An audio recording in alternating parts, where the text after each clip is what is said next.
Precision classes bye Ranjan sir में आप लोग का हार्दिक स्वागत है।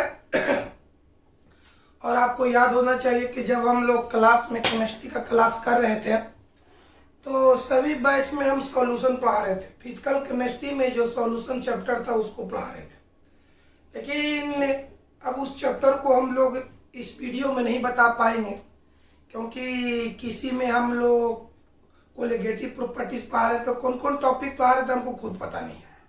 जब क्लास शुरू होगा तो आपसे मालूमात कर करके जहाँ तक पढ़ाए हैं फिर वहाँ से क्लास में ही पढ़ाएंगे। आइए हम अगले चैप्टर पर गौर करते हैं। फिजिकल केमिस्ट्री का तीसरा चैप्टर का नाम है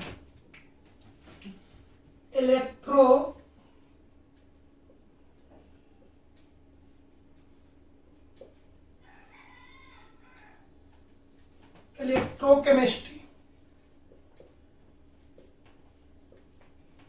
जिसका हिंदी होता है वैद्युत रसायन।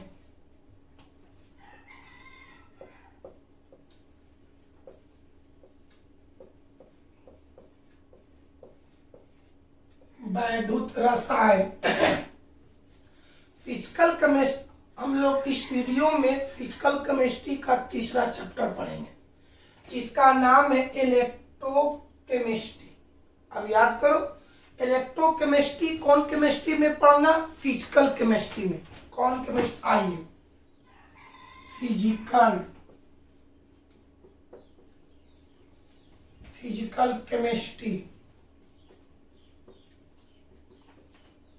जिसको हम लोग हिंदी में कहेंगे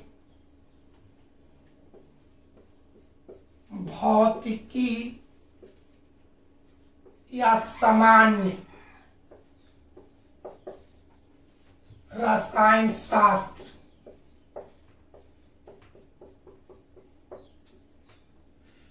यानी हम लोग इस वीडियो में कौन सा चैप्टर पढ़ाएंगे?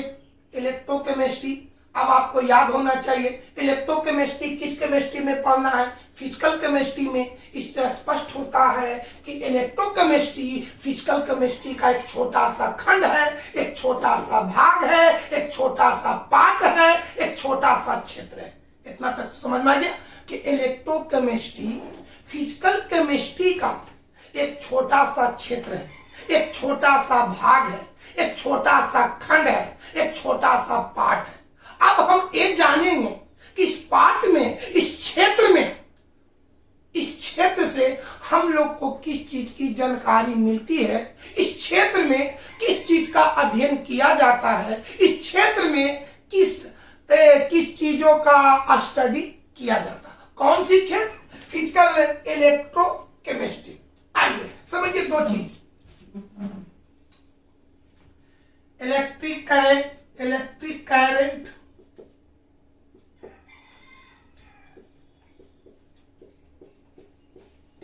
करंट का हिंदी होता विद्युत धारा।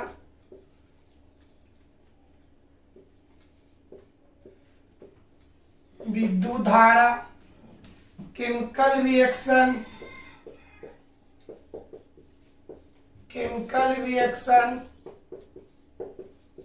जिसका हिंदी होता रासायनिक अभिक्रिया।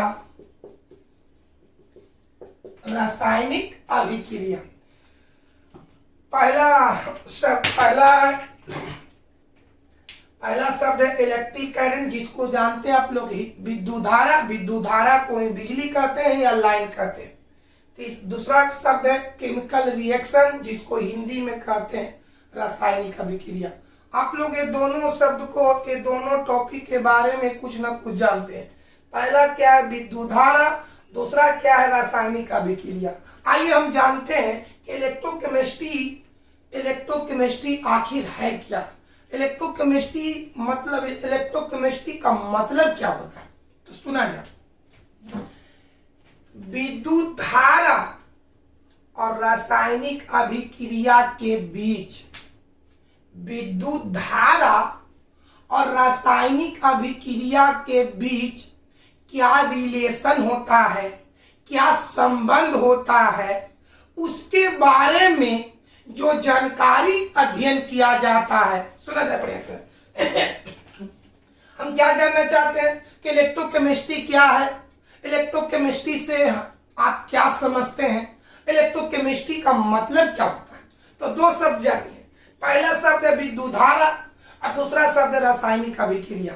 तो विद्युत धारा और रासायनिक अभिक्रिया के बीच क्या रिलेशन है, क्या संबंध है, इसके बारे में जिस क्षेत्र में अध्ययन किया जाता है, जिस क्षेत्र में स्टडी किया जाता है, वही क्षेत्र क्या कहलाता है, इलेक्ट्रोकेमिस्ट्री। फिर एक समझा जाए, विद्युत धारा और रासायनिक अभिक्रिया के बीच क्या रिलेशन होता है, क्या संबंध होता है, उसके बारे में जिस क्षेत्र में अध्ययन किया जाता है वही क्षेत्र क्या कहलाता है, इलेक्ट्रोकेमिस्ट्री। एक बार और समझा जाए, विद्युत धारा और रासायनिक अभिक्रिया के बीच क्या संबंध होता है, क्या रिलेशन होता है, उसके बारे में जिस क्षेत्र में अध्ययन किया जाता है उसी क्षेत्र को हम क्या कहते हैं, इलेक्ट्रोकेमिस्ट्री। इसको ऐसे भी लिख सकते हैं, विद्युत धारा और रासायनिक अभिक्रिया के बीच क्या संबंध होता है, उसके बारे में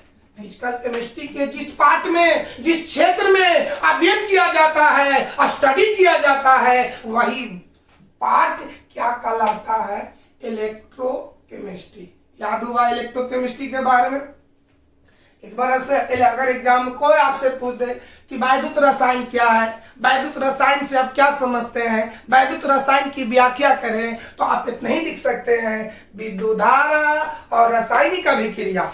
विद्युत धारा और रासायनिक अभिक्रिया के बीच क्या संबंध होता है, उसके बारे में फिजिकल केमिस्ट्री के जिस भाग में, जिस क्षेत्र में अध्ययन किया जाता है वही क्षेत्र क्या कहलाता है, इलेक्ट्रोकेमिस्ट्री, वैद्युत रसायन, है ना। सारा चीज को हम बोर्ड पर लिखेंगे, लेकिन पहले समझा लेते हैं। अब आगे बात को पढ़ाते हैं, अगले टॉपिक को समझते हैं। चलिए,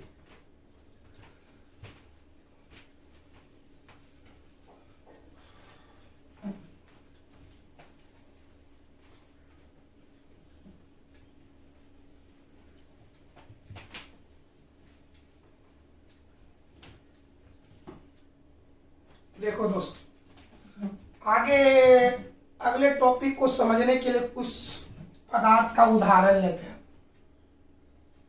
जैसे NaCl। NaCl मतलब साधारण नमक,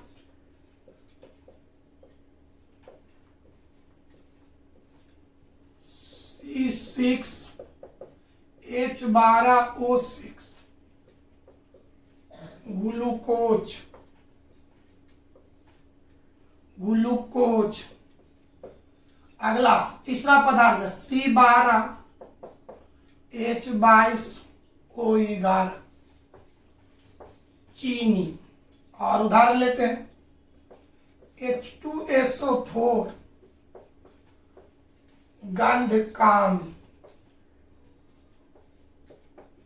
अब समझिए, अगर इन पदार्थों के जलीय विलयन में, इन पदार्थों के जलीय विलयन, जलीय विलयन समझे, इन चीजों को जल में डालकर, इन चीजों को जल में डाल करके घोलने से जो तैयार होता उसी को जलीय विलयन कहते हैं। जलीय विलयन का मतलब जिस पदार्थ के जलीय विलयन, उस पदार्थ को जल में डाल करके घोलने से जो तैयार होगा वही चीज उसका जलीय विलयन कहलाता है। आइए, हमने क्या बोला कि अगर इन पदार्थों के जलीय विलयन में विद्युत धारा, विद्युत धारा प्रवाहित किया जाए, अगर इन पदार्थों के जलीय विलयन में विद्युत धारा प्रवाहित किया जाए, तब क्या होगा, तब ये पदार्थ छोटे छोटे भाग में टूट जाएगा। पढ़िए समझिए, अगर इन पदार्थों के जलीय विलयन में विद्युत धारा प्रवाहित किया जाए तब क्या होगा, चाहे तो ये पदार्थ छोटे छोटे भाग में टूट जाएगा, चाहे तो ये पदार्थ छोटे छोटे भाग में नहीं टूटेगा। छोटे छोटे भाग को ही कहते हैं आयन। क्या? छोटे छोटे भाग को, छोटे छोटे कण को ही क्या कहते हैं? आयन। अब किताबी भाषा समझिए, अगर इन पदार्थों के जलीय विलयन में विद्युत धारा प्रवाहित किया जाए तो चाहे तो ये पदार्थ आयन में टूट जाएगा, चाहे तो ये पदार्थ आयन में नहीं टूटेगा। दो चीज है इन पदार्थों, कौन कौन पदार्थ है? साधारण नमक, ग्लूकोज, चीनी, गंधकाम्ल, इन पदार्थों के जलीय विलयन में अगर विद्युत धारा प्रवाहित किया जाए तो हमको दो निष्कर्ष मिलेगा, दो रिजल्ट मिलेगा, चाहे तो आयन में टूट जाएगा या आयन में नहीं टूटेगा, है ना। तो जिस पदार्थ के जलीय विलयन में अगर विद्युत धारा प्रवाहित किया जाए, अगर वो आयन में टूट जाए तो वही पदार्थ आपको कहलाएगा। चलिए देखिए, इलेक्ट्रोलाइटिक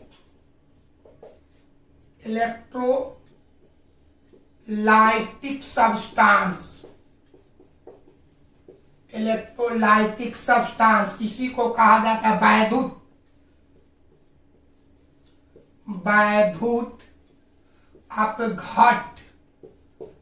अपघट पदार्थ, और दूसरा क्या है? नन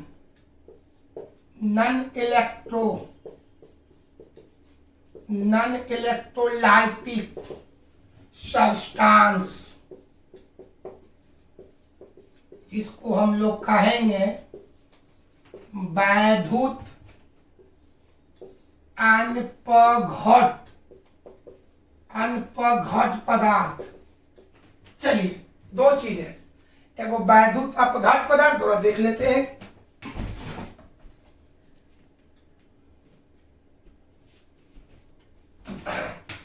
बाबू क्या देखो, छोटू बाबू सुनिए बढ़िया से, ये दिखाई नहीं दे रहा, इसका हिंदी हुआ वैद्युत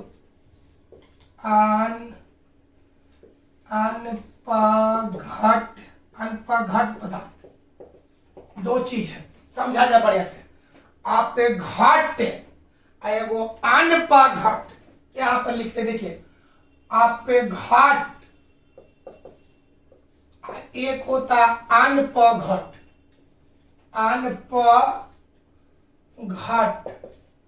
दो चीज है, समझिए, फिर सब चीज लिखाएंगे। अगर पदार्थों के जलीय विलयन में विद्युत धारा प्रवाहित किया जाए, सुनिए बढ़िया से, अगर पदार्थों के जलीय विलयन में विद्युत धारा प्रवाहित करने से आयन में टूट जाता है तो वही पदार्थ वैद्युत अपघट पदार्थ कहलाता है। याद हुआ? सुना जाए बढ़िया से। यहां से दो निष्कर्ष है कि अगर इन पदार्थों के जलीय विलयन में विद्युत धारा प्रवाहित किया जाए तो चाहे तो आयन में टूटेगा या आयन में नहीं टूटेगा। जिस पदार्थ के जलीय विलयन में विद्युत धारा प्रवाहित किया जाए, अगर आयन में टूट जाए तो उसको कहते हैं वैद्युत अपघट पदार्थ। बढ़िया से लिखते, नहीं दिखाई दे रहा है।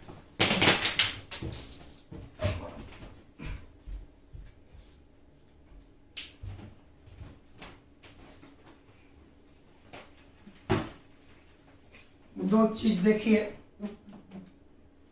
वैद्युत अपघट पदार्थ और दूसरा है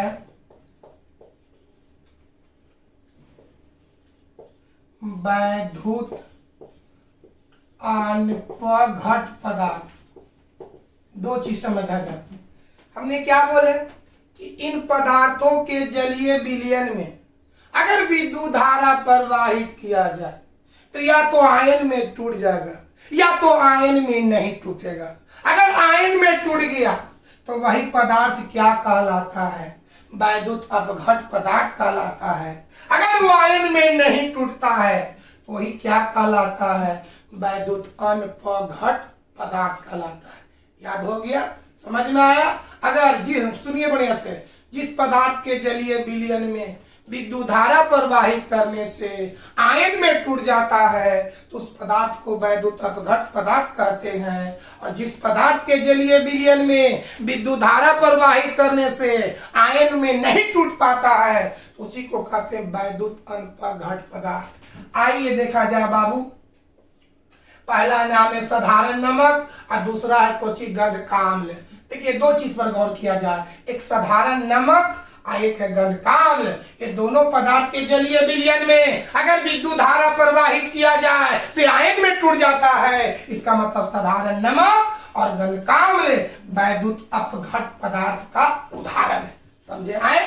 साधारण नमक यानी NaCl और गंधक अम्ल यानी H2SO4 किसका उदाहरण है? वैद्युत अपघट पदार्थ का उदाहरण है। अब चलिए, ग्लूकोज और चीनी अगर इसके जलीय विलयन में विद्युत धारा प्रवाहित किया जाए तो आयन में नहीं टूट पाता है, यानी ग्लूकोज और चीनी वैद्युत अपघट पदार्थ का उदाहरण है। शुरू से आते हैं, क्या क्या हम बताएं? पहले आज बताएं कि इलेक्ट्रोकेमिस्ट्री क्या है, वैद्युत रसायन क्या है। अगर आ जाए कि वैद्युत रसायन क्या है तो इतना ही लिखना है कि फिजिकल केमिस्ट्री का वह भाग, फिजिकल केमिस्ट्री का वह भाग, या ऐसे भी लिख सकते हैं विद्युत धारा और रासायनिक अभिक्रिया के बीच क्या संबंध होता है उसके बारे में फिजिकल केमिस्ट्री के जिस भाग में अध्ययन किया जाता है वह भाग इलेक्ट्रोकेमिस्ट्री कहलाता है। कोई दिक्कत है? अब आगे चलेंगे बाबू। विद्युत धारा के गमन के आधार पर या विद्युत धारा के आधार पर पदार्थ को दो वर्गों में बांटा गया है। विद्युत धारा के आधार पर विद्युत पदार्थ को दो वर्गों में बांटा गया है। एक का नाम है वैद्युत अपघट पदार्थ और दूसरा का नाम है वैद्युत अनपघट पदार्थ। अपघट का मतलब आयन में टूटना, अनपघट का पता मतलब आयन में नहीं टूटना। क्या कह जाए? अपघट, अपघट का मतलब होता आयन में टूटना और अनपघट का मतलब होता आयन में नहीं टूटना। यानी विद्युत धारा के आधार पर पदार्थ को दो वर्गों में बांटा गया है। एक का नाम है वैद्युत अपघट पदार्थ और दूसरा का नाम है वैद्युत अनपघट पदार्थ। अगर एग्जाम में आ जाए कि वैद्युत अपघट पदार्थ क्या है, उदाहरण के साथ लिखें तो यही लिख सकते हैं वैद्युत अपघट, वैद्युत अपघट पदार्थ क्या है, उदाहरण के साथ लिखें तो क्या लिखेंगे? जिस पदार्थ के जलीय विलयन में विद्युत धारा प्रवाहित करने से आयन में टूट जाता है तो उस पदार्थ को वैद्युत अपघट पदार्थ कहते हैं। साधारण नमक और गंधक अम्ल वैद्युत अपघट पदार्थ का उदाहरण है।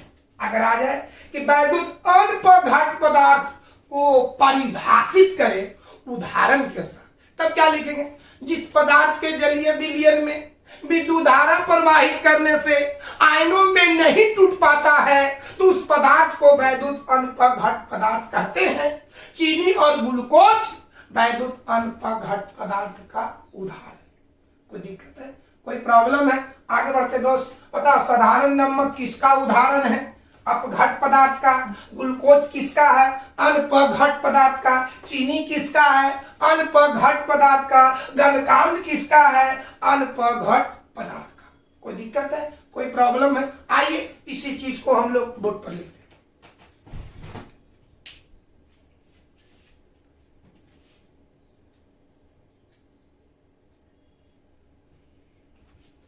हैं। देखिए बाबू, जो चीज पढ़ाए उसको हम लोग बोर्ड पर लिखते हैं।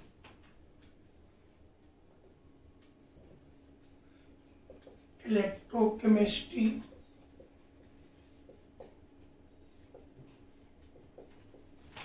इलेक्ट्रोकेमिस्ट्री का हिंदी हुआ वैद्युत रसायन।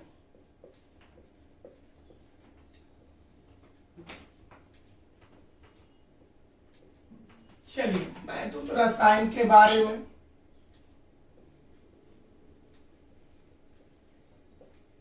अगर आ जाए कि वैद्युत रसायन क्या है, वैद्युत रसायन की व्याख्या करें, वैद्युत रसायन से आप क्या समझते हैं, तो ये लिखना है विद्युत विद्युत धारा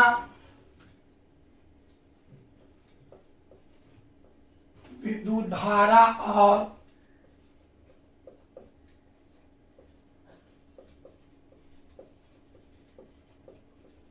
विद्युत धारा और रासायनिक अभिक्रिया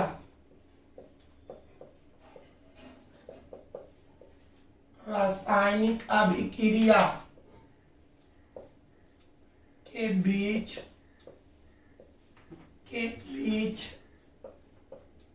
क्या संबंध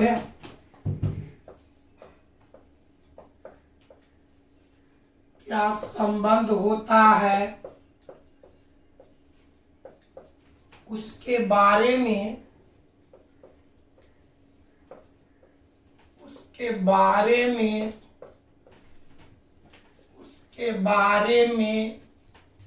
फिजिकल केमिस्ट्री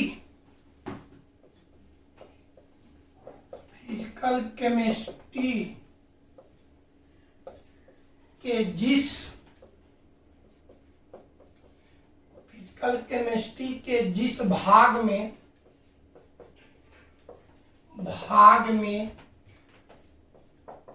स्टडी किया जाता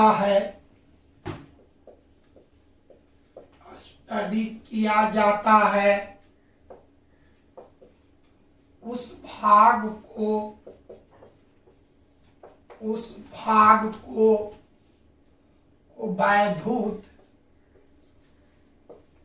वैद्युत रसायन कहते हैं। वैद्युत रसायन कहते हैं। अब पैराग्राफ चेंज करके लिखेंगे। विद्युत धारा के आधार पर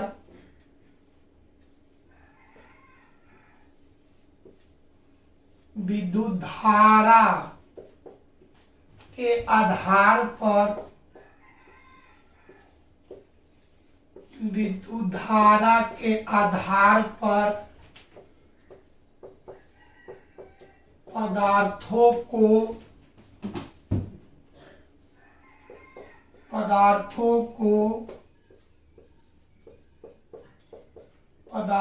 को दो वर्गों में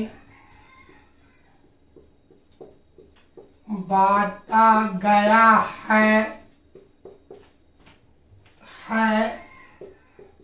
जो इस प्रकार है। देखिए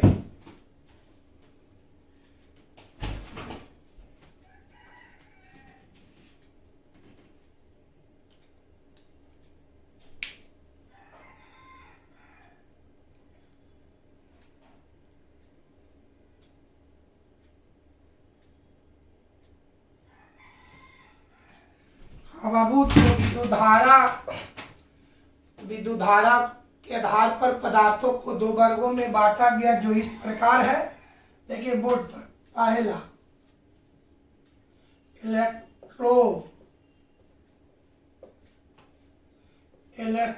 इलेक्ट्रोलाइटिक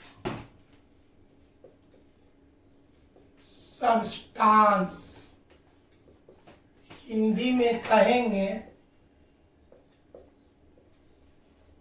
वैद्युत अपघट। वैद्युत अपघट पदार्थ। दूसरा का नाम है नॉन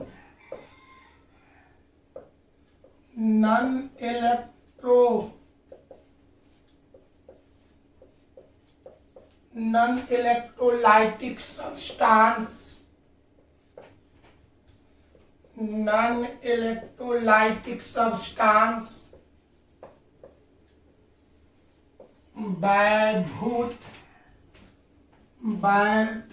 अन्य वैद्युत अनपघट, वैद्युत अनपघट पदार्थ। चलिए, विद्युत धारा के आधार पर पदार्थ को 2 वर्गों में बांटा गया है।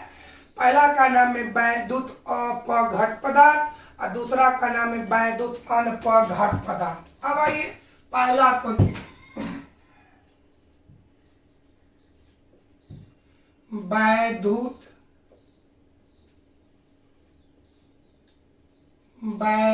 अपघट पदार्थ, वैद्युत अपघट पदार्थ। सुनिए बढ़िया से, एग्जाम में वैद्युत अपघट पदार्थ न पूछ करके इसके अंग्रेजी वर्ड को हिंदी में पूछेगा इस तरह से, इलेक्ट्रोलाइटिक,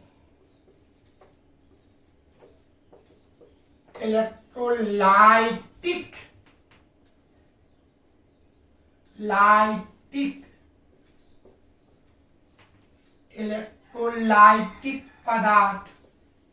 इस तरह से अंग्रेजी वर्ड को हिंदी में लिखा रहेगा, जो अंग्रेजी वर्ड है हिंदी में लिखा, इलेक्ट्रोलाइटिक पदार्थ। कैसे क्वेश्चन पूछेगा बाबू, सुना जा बढ़िया से, ऐसे पूछेगा। सुनो, वैद्युत अपघट पदार्थ क्या है, उदाहरण के साथ लिखे।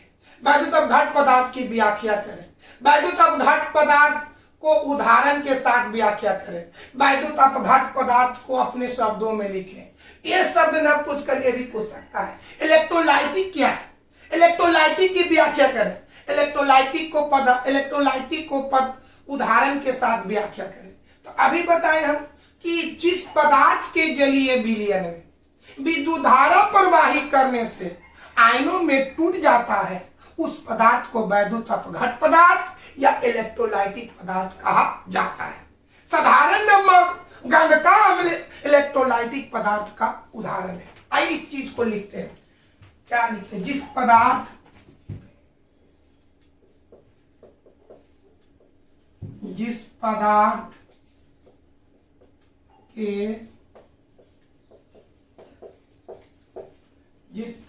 के जलीय विलयन में, जिस पदार्थ के जलीय विलयन में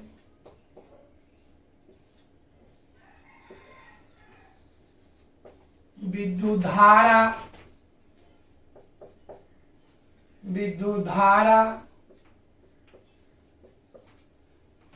धारा प्रवाहित करने से, जिस पदार्थ के जलीय विलयन में विद्युत धारा प्रवाहित करने पर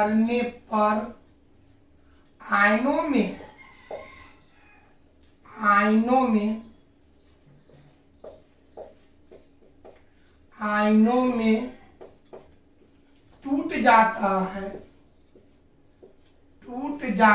है,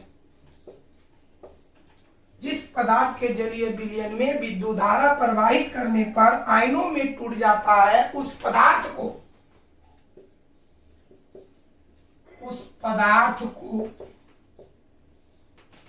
पदार्थ को वैद्युत अपघट पदार्थ,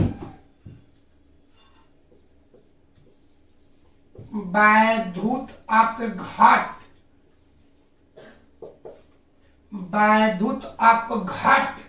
ब्रैकेट में लिखेंगे इलेक्ट्रोलाइटिक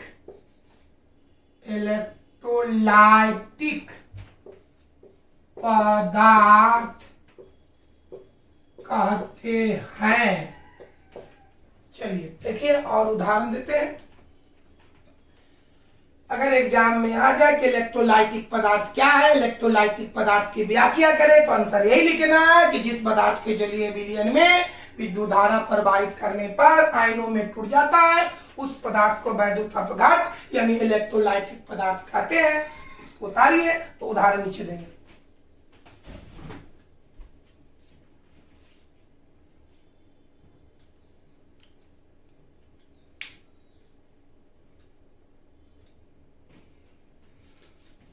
एग्जाम्पल देखिए बाबू, उदाहरण देखिए। उदाहरण, इसका उदाहरण वैद्युत अपघट पदार्थ का यानी इलेक्ट्रोलाइटिक पदार्थ का। पहला उदाहरण NaCl, इसका नाम है साधारण नमक। याद रखिएगा, साधारण नमक किसका उदाहरण है? इलेक्ट्रोलाइटिक पदार्थ का, माने वैद्युत अपघट पदार्थ का। क्यों? क्योंकि इसके जलीय विलयन में विद्युत धारा प्रवाहित करने से आयन में टूट जाता है। दूसरा देख HCl, इसको कहेंगे हाइड्रोक्लोरिक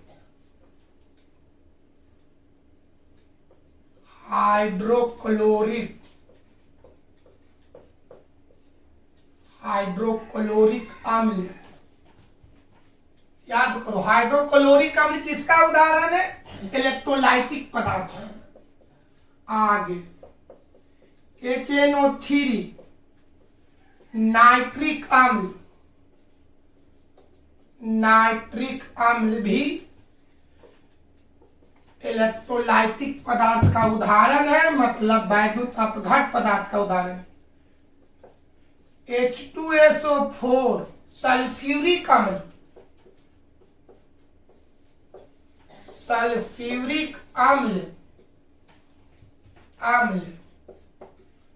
या इसी को कहिए गंधकाम्ल। चलिए, सल्फ्यूरिक अम्ल या गंधकाम्ल अम्ल भी नाइट्रिक इलेक्ट्रोलाइटिक पदार्थ का उदाहरण है। आगे देखिए HCOH। चलिए, ये भी है किसका? इसका नाम है फॉर्मिक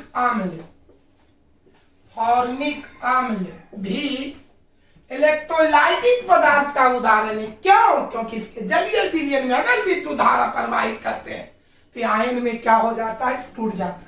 आगे देखिए CH3 COOH भी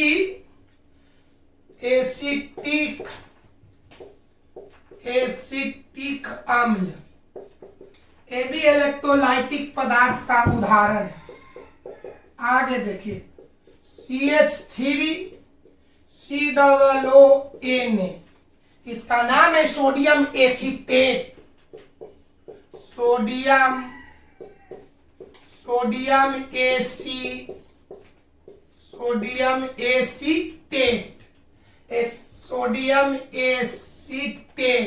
ये सभी वैद्युत अपघट यानी इलेक्ट्रोलाइटिक पदार्थ का उदाहरण है। साधारण नमक हो या हाइड्रोक्लोरिक अम्ल हो या नाइट्रिक अम्ल हो या गंधकाम्ल हो या फॉर्मिक अम्ल हो या एसिटिक अम्ल हो या सोडियम एसीटेट हो, ये सारा वैद्युत अपघट पदार्थ यानी इलेक्ट्रोलाइटिक पदार्थ का उदाहरण है। देखिए, अब अगला लिखते हैं।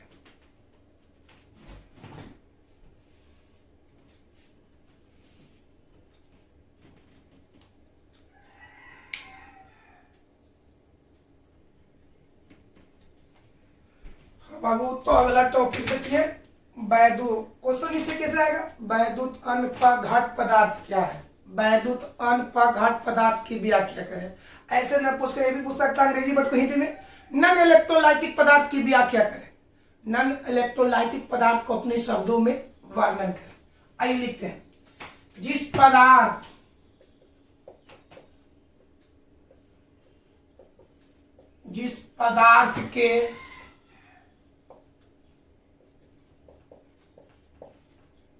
पदार्थ के जलीय विलयन में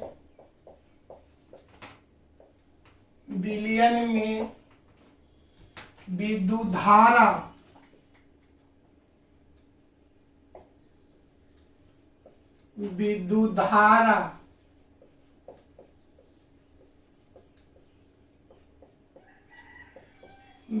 धारा प्रवाहित करने पर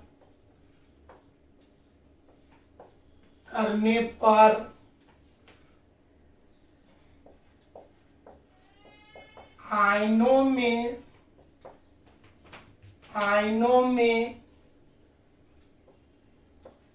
नहीं टूट पाता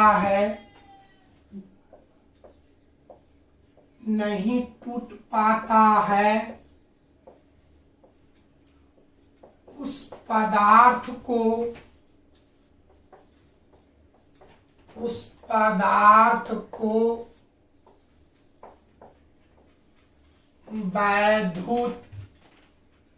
वैद्युत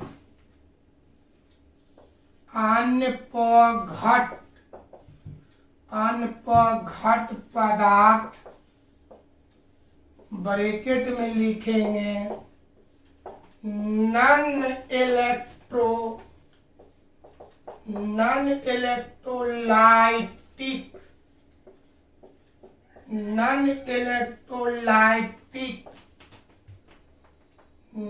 इलेक्ट्रोलाइटिक पदार्थ कहते हैं।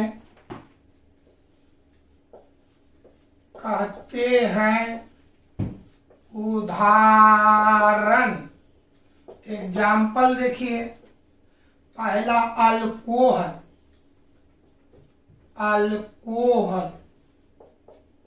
चलिए, कोई पूछेगा अल्कोहल किस पदार्थ का उदाहरण है? वैद्युत अनपघट पदार्थ का उदाहरण है। दूसरा देखिए चीनी, जिसका सूत्र होता C12H22O11। तीसरा उदाहरण हो गया ग्लूकोज,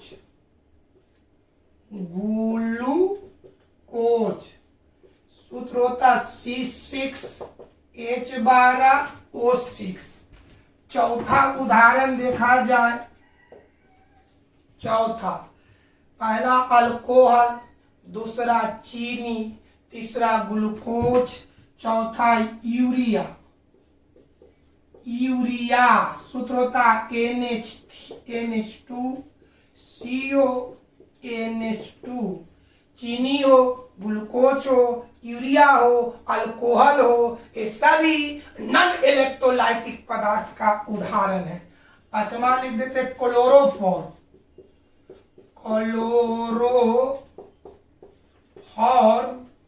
सूत्र होता CHCl3।